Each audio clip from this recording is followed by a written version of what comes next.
गंग चुप नंबर 13 में एक नया बाबा आकर आबाद हुआ, बाबा रौनक शाह। ना तो इसके सर पर सफेद बाल थे, ना लंबी दाढ़ी, मगर चेहरे पर मसनूई नूर, सर पर लंबा अमामा, हाथ में मोतियों वाली तस्बीह और जबान पर अजीब अजीब तावीज। बाबा जी ने ऐलान किया, जिसको रिस्क, रिश्ता या दुश्मन पर काबू चाहिए, वो मेरे पास आए। मेरी नजर लगे तो खाली झोली भी भर जाए। लोग जक दर जक आने लगे। किसी को महबूब वापस चाहिए था, किसी को लॉटरी, किसी को नौकरी, और कुछ तो सिर्फ चाय पीने आते कि बाबा जी काफी दिलचस्प थे। बाबा जी के तावीज असल में पुराने अखबार के टुकड़े होते, जिन पर वो उल्टा सीधा लिखकर धागा लपेट देते। हर तावीज के साथ फीस, नजरान, जितना दिल चाहे, मगर कम अज कम 500। ये धंधा खूब चल रहा था।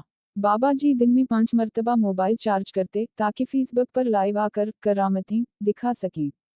लेकिन एक दिन गांव में वाकई एक अजीब वाकया पेश आया।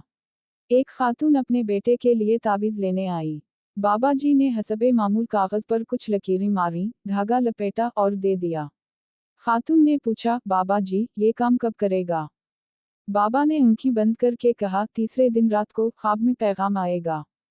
मगर तीसरे दिन रात को ख्वाब नहीं आया। अलबत्ता उस औरत के घर के दरवाजे पर एक काले कपड़ों में मलबूस शख्स खड़ा था।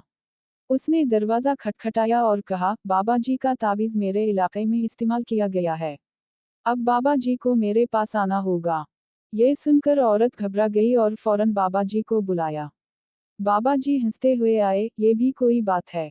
मैं हर कसम के जिन भूत परी से बात कर सकता हूँ।